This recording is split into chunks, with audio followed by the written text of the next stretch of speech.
ನಮಸ್ಕಾರ ಎಲ್ಲರಿಗೂ.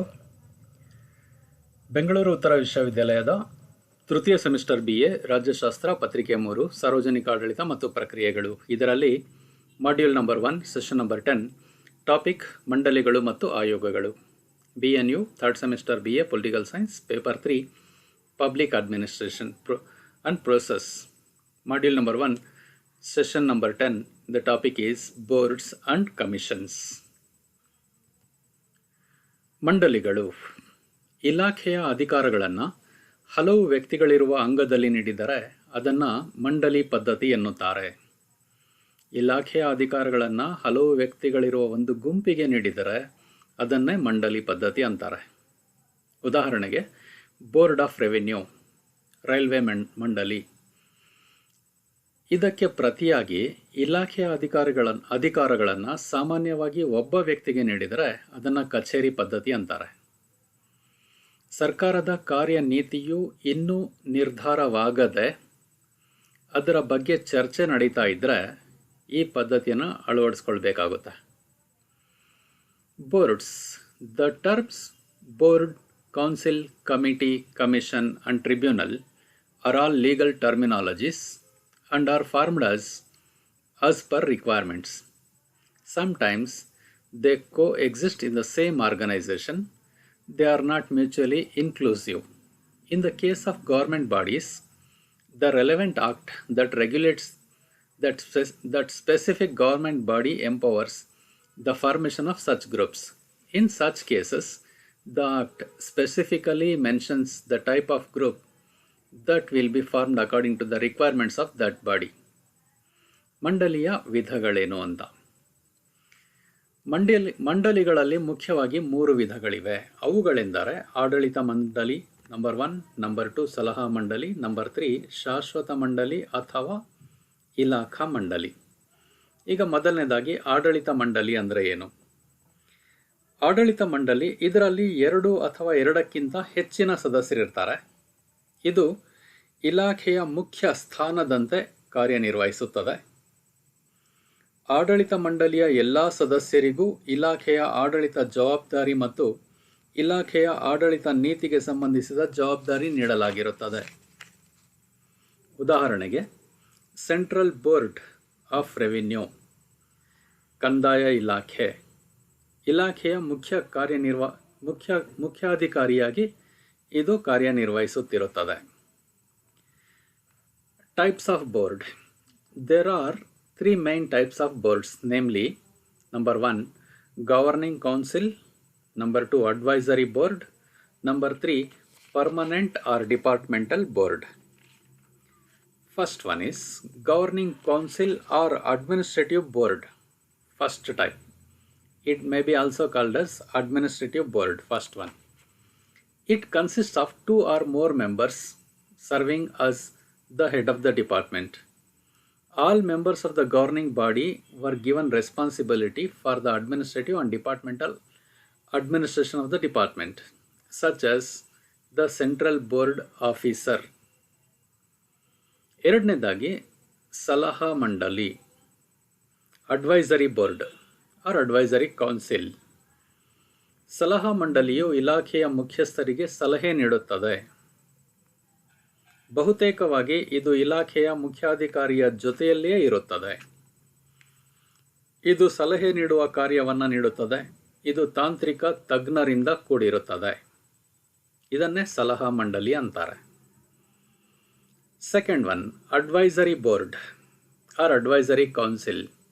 Advisory council advises the heads of the department. Most often it is the chief of the department who acts as the advisor. This board is usually composed of technical experts. Number 3 ಶಾಶ್ವತ ಅಥವಾ ಇಲಾಖಾ ಮಂಡಳಿ, permanent or department board. ಮಂಡಳಿಗಳು ಇಲಾಖೆಗಳಲ್ಲಿ ಶಾಶ್ವತವಾಗಿ ಅಸ್ತಿತ್ವದಲ್ಲಿರುತ್ತವೆ. ಇವುಗಳ ಸಿಬ್ಬಂದಿಗಳು ನಿಯತಕಾಲಿಕವಾಗಿ ಬದಲಾಗಬಹುದು, ಆದರೆ ಈ ಮಂಡಳಿಗಳು ನಿರಂತರವಾಗಿ ಮುಂದುವರಿತಾ ಇರುತ್ತವೆ. ಇವುಗಳು ಆಡಳಿತ ಮತ್ತು ಸಲಹಾ ಮಂಡಳಿಗಳೆರಡರ ಲಕ್ಷಣಗಳನ್ನು ಹೊಂದಿರುತ್ತವೆ. ಇವುಗಳು ಇಲಾಖೆಯ ಪ್ರಮುಖ ಕಾರ್ಯಗಳನ್ನು ನಿರ್ವಹಿಸ್ತಾ ಇರುತ್ತವೆ. Number 3, permanent or department board or departmental boards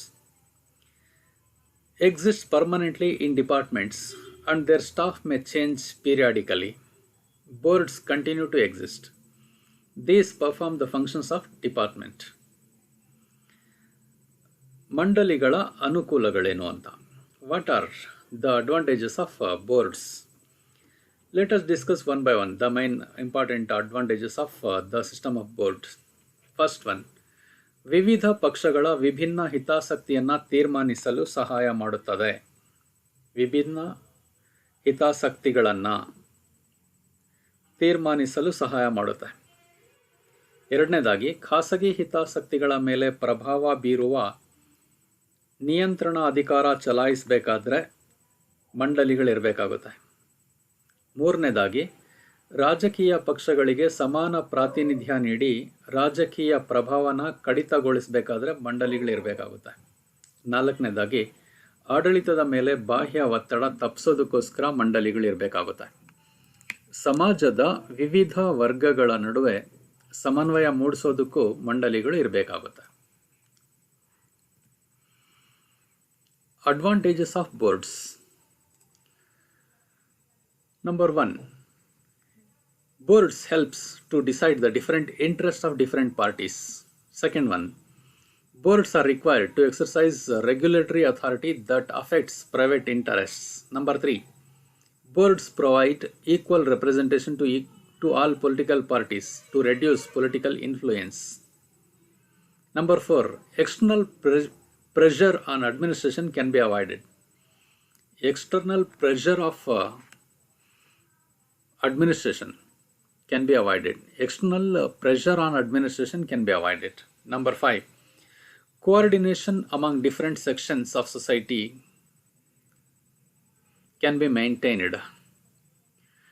ಮಂಡಳಿಗಳ ಅನಾನುಕೂಲಗಳೇನು ಅಂತ. ಈಗ ಅನುಕೂಲಗಳನ್ನು ನೋಡಿದ್ವಿ, ಈಗ ಅನಾನುಕೂಲಗಳನ್ನು ನೋಡೋದಾದರೆ, ಮಂಡಳಿಯ ಸದಸ್ಯರ ನಡುವಿನ ಭಿನ್ನಾಭಿಪ್ರಾಯದಿಂದಾಗಿ ಆಡಳಿತ ನಿರ್ವಹಣೆಗೆ ಕೆಲವೊಮ್ಮೆ ಅಡ್ಡಿಯಾಗಬಹುದು. ಮಂಡಳಿಯ ಸದಸ್ಯರ ನಡುವಿನ ಭಿನ್ನಾಭಿಪ್ರಾಯದಿಂದ ಆಡಳಿತ ನಿರ್ವಹಣೆಗೆ ಅಡ್ಡಿಯಾಗಬಹುದು. ಎರಡನೇದಾಗಿ, ಹಲವು ಸದಸ್ಯರಿರೋದ್ರಿಂದ ಹೊಣೆಗಾರಿಕೆಯನ್ನು ಗುರುತಿಸೋದು ಬಹಳ ಕಷ್ಟ ಆಗುತ್ತೆ. ಮೂರನೇದಾಗಿ, ಬಹು ಸದಸ್ಯರಿರೋದ್ರಿಂದ ನೀತಿ ನಿರ್ಧಾರಗಳು ಮತ್ತು ಆಡಳಿತದ ರಹಸ್ಯ ಕಾಪಾಡೋಕ್ಕಾಗಲ್ಲ. ನಾಲ್ಕನೇದಾಗಿ, ಮಂಡಳಿಯಲ್ಲಿ ಏಕ ಆದೇಶ ತತ್ವಕ್ಕೆ ಅವಕಾಶ ಇರೋದಿಲ್ಲ. ಇಷ್ಟು ಅನಾನುಕೂಲಗಳನ್ನು ನಾವು ಇಲ್ಲಿ ಕಾಣ್ಬೋದು. ಏಕ ಆದೇಶ ತತ್ವಕ್ಕೆ ಅವಕಾಶ ಇಲ್ಲ, ಬಹು ಸದಸ್ಯರಿರೋದ್ರಿಂದ ನೀತಿ ನಿರ್ಧಾರಗಳು ಆಡಳಿತದ ರಹಸ್ಯ ಕಾಪಾಡೋಕ್ಕಾಗಲ್ಲ, ಹಲವು ಸದಸ್ಯರಿರೋದ್ರಿಂದ ಹೊಣೆಗಾರಿಕೆಯನ್ನು ಗುರುತಿಸೋದು ಕಷ್ಟ. ಈ ಮಂಡಳಿಯ ಸದಸ್ಯರ ನಡುವೆ ಭಿನ್ನಾಭಿಪ್ರಾಯ ಏನಾದರೂ ಏರ್ಪಟ್ಟರೆ ಆಡಳಿತ ನಿರ್ವಹಣೆ ಮಾಡೋದೇ ಕಷ್ಟ ಆಗ್ಬಿಡುತ್ತೆ. Disadvantages of boards. Number 1, governance is hampered by opinion among the board's members. Governance is hampered sometimes by different opinions among the board members. Liability. Number 2, liability can be difficult to identify because there are so many members. Responsibility cannot be identified, cannot be fixed because there are so many members are there in the boards. So it is difficult to find out the responsibility or liability. Number 3, since there are multiple members, it is difficult to maintain policy and governance secrets. Number 4, there is no room for a single order principle, that is called as unity of command, cannot be maintained here. Let us discuss what is meant by independent commissions, regulatory commissions. ಸ್ವತಂತ್ರ ನಿಯಂತ್ರಣ ಆಯೋಗಗಳು. ಒಂದು ಸಂಸ್ಥೆಯ ಕಾರ್ಯನಿರ್ವಾಹಕನ ಸಂಕೀರ್ಣವಾದ ಕಾರ್ಯಗಳಲ್ಲಿ ನೆರವಾಗುವ ವರ್ಗದಲ್ಲಿ ಸ್ವತಂತ್ರ ನಿಯಂತ್ರಣ ಆಯೋಗಗಳು ಪ್ರಮುಖವಾಗಿರುತ್ತವೆ. ಒಂದು ಸಂಘಟನೆಯ ಮುಖ್ಯ ಕಾರ್ಯನಿರ್ವಾಹಕನ ಸಂಕೀರ್ಣವಾದ ಕಾರ್ಯಗಳಲ್ಲಿ ನೆರವಾಗುವ ವರ್ಗದಲ್ಲಿ ಇವುಗಳು ಪ್ರಮುಖವಾಗಿರುತ್ತವೆ. ಈ ಸ್ವತಂತ್ರ ನಿಯಂತ್ರಣ ಆಯೋಗಗಳು ಅಮೆರಿಕಾದ ಆಡಳಿತ ಪದ್ಧತಿಯ ಒಂದು ವಿಶಿಷ್ಟ ಸಂಶೋಧನೆಗಳಾಗಿವೆ. 19ನೇ ಶತಮಾನದಲ್ಲಿ ಕೈಗಾರಿಕೀಕರಣ ಮತ್ತು ನಗರೀಕರಣದ ತೀವ್ರ ಬೆಳವಣಿಗೆಯು ಅಮೆರಿಕದಲ್ಲಿ ಕಂಡುಬಂದಿತು. ಇದರ ಪರಿಣಾಮವಾಗಿ ವಾಣಿಜ್ಯ, ವ್ಯವಹಾರ, ಕೈಗಾರಿಕಾ ಕ್ಷೇತ್ರಗಳಲ್ಲಿ ಖಾಸಗಿ ವ್ಯಕ್ತಿಗಳ ಮತ್ತು ಸಂಘ ಸಂಸ್ಥೆಗಳ ಪ್ರಭಾವ ಹೆಚ್ಚಾಗತೊಡಗಿತು. ಇದರಿಂದಾಗಿ ಆರ್ಥಿಕ ಕ್ಷೇತ್ರದಲ್ಲಿ ತೀವ್ರ ಸ್ಪರ್ಧೆ ಅಪಾಯಕಾರಿ ಹಂತ ತಲುಪಿ ಸಾರ್ವಜನಿಕ ಹಿತಕ್ಕೆ ಧಕ್ಕೆ ತಗುಲುವಂತಾಯಿತು. ಇದನ್ನು ತಪ್ಪಿಸೋದಕ್ಕೋಸ್ಕರನೇ ಸ್ವತಂತ್ರ ನಿಯಂತ್ರಣ ಆಯೋಗಗಳನ್ನು ರಚಿಸಬೇಕಾಯಿತು. Independent regulatory commissions. Commission is quite similar to committees except for the fact that commissions are formed by government bodies or statutory bodies. For example, when any government ministry wants to reach on a specific issue, it forms a commission. The members of the commission are either selected or nominated by the interested groups. Commissions can be permanent or temporary depending upon the purpose of such commission. The members of the commission are appointed for a fixed term. For example, Election Commission, UGC, University Grants Commission, etc. Does a government or other official body with authority to do something entrust a group of people, example Election Commission of India, which constitutional and independent body, which consists of 4 members who exercise their power to conduct the free and fair elections in India? Commissions or boards are called as executive commissions because they are completely independent of the executive and are subject to the external control of the legislature and judiciary as well as regulating important activities of the nation. These semi-legislative, quasi-functional and semi-judicial functions perform mixed functions. These are not regulated by any department or head of the government.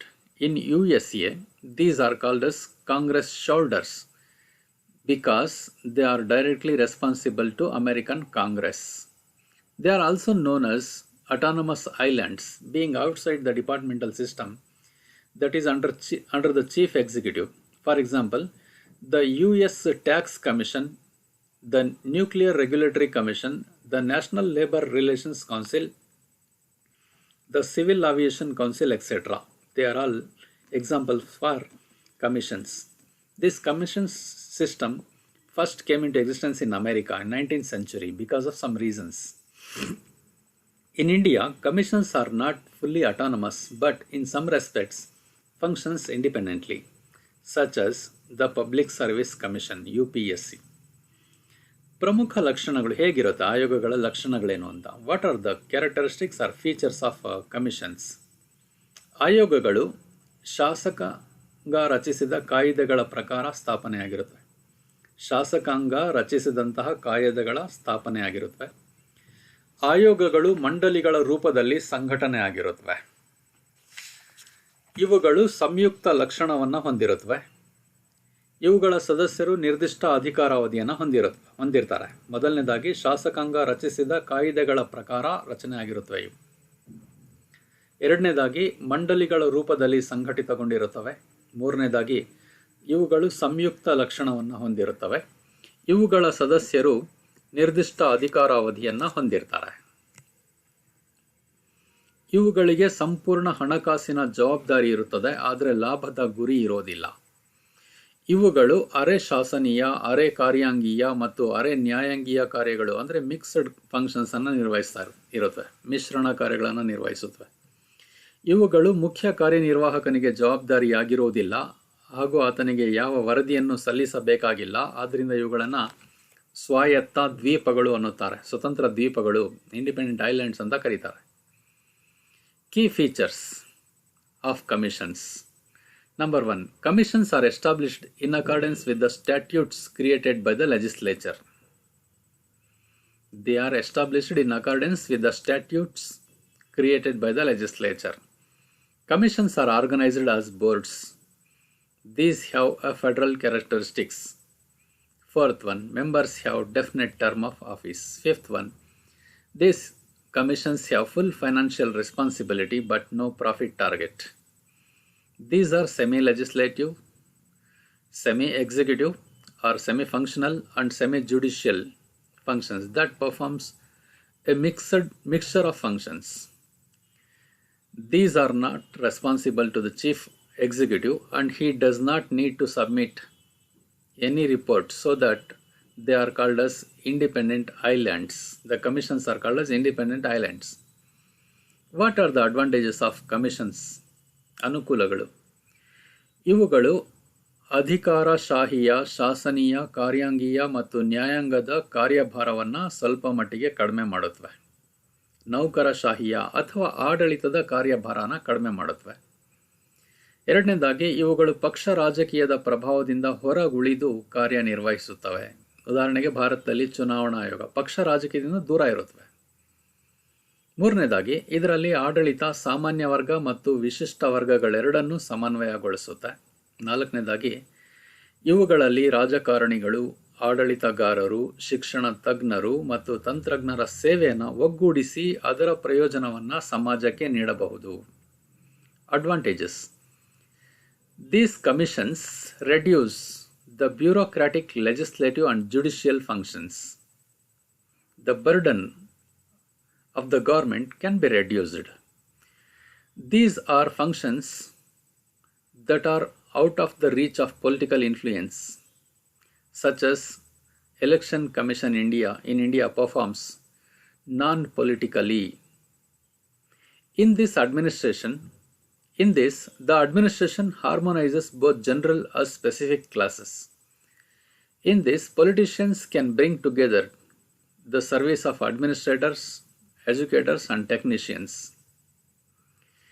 ಈ ಆಯೋಗಗಳ ಅನಾನುಕೂಲಗಳೇನು ಅನ್ನೋದನ್ನು ನೋಡೋದಾದರೆ, ದೋಷಗಳು: ಕೆಲವೊಮ್ಮೆ ಬೇಜವಾಬ್ದಾರಿಯಿಂದ ಇವು ಕಾರ್ಯನಿರ್ವಹಿಸಬಹುದು. Number 1, ಇವುಗಳಲ್ಲಿ ಸರ್ಕಾರದ 3 ಅಂಗಗಳ ಅಧಿಕಾರ ಕೇಂದ್ರೀಕೃತವಾಗಿರೋದ್ರಿಂದ ಜನರ ಹಕ್ಕು ಸ್ವಾತಂತ್ರ್ಯಗಳಿಗೆ ಕೆಲವೊಮ್ಮೆ ಧಕ್ಕೆ ಉಂಟಾಗಬಹುದು. ಇವುಗಳು ಸ್ವತಂತ್ರವಾಗಿ ಕಾರ್ಯನಿರ್ವಹಿಸುವುದರಿಂದ ಇತರ ಇಲಾಖೆಗಳ ಜೊತೆ ಕೆಲವೊಮ್ಮೆ ಸಹಕರಿಸದೇನೂ ಇರಬಹುದು. ದುಂದುವೆಚ್ಚಕ್ಕೂ ಕಾರಣ ಆಗಬಹುದು. ರಾಷ್ಟ್ರದ ಐಕ್ಯತೆ ಮತ್ತು ಸಮನ್ವಯತೆಗೆ ಇವುಗಳಿಂದ ಧಕ್ಕೆನೂ ಆಗಬಹುದು. Defects or disadvantages: